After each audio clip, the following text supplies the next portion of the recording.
Fareed Zakaria, GPS, CNN Sunday morning, 10 Eastern and Pacific. Now for our What in the World segment.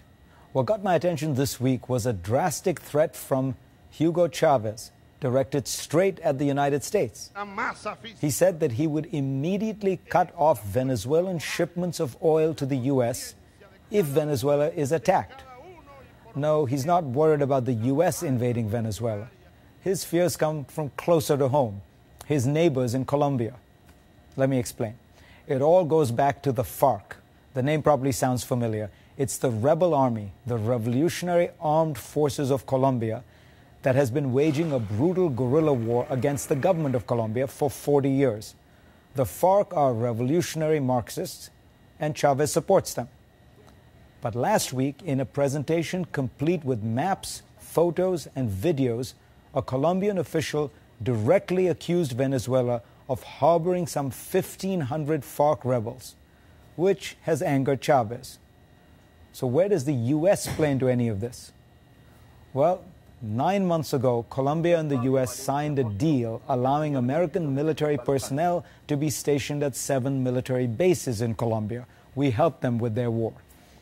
So Chavez likened that agreement to an act of war against Venezuela and accused the U.S. of trying to destabilize his government.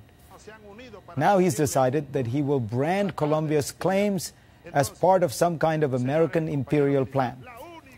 How committed is President Chavez to carrying out his threats? He said he would make good on it even if he and his countrymen had to eat rocks.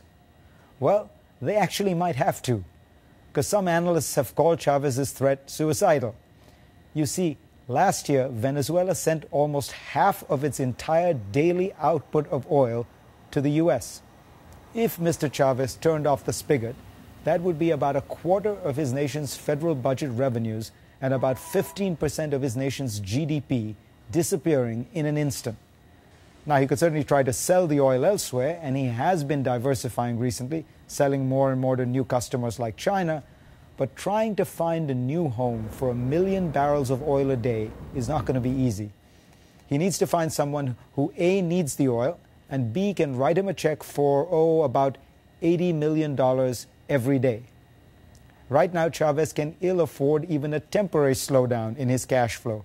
He has mismanaged the Venezuelan economy, bankrupting a once rich oil exporter, buying short-term popularity through expensive subsidies that have now begun to fuel rampant inflation.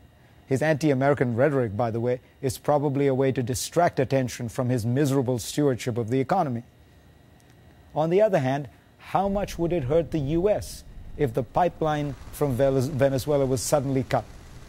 Well, not so much. Only 6% of the oil we use every day comes from Venezuela. And there is surplus oil floating around, which means there are surely oil-producing nations who would be thrilled to sell the U.S. an extra 1 million barrels a day. So, Mr. Chavez, go ahead, make our day.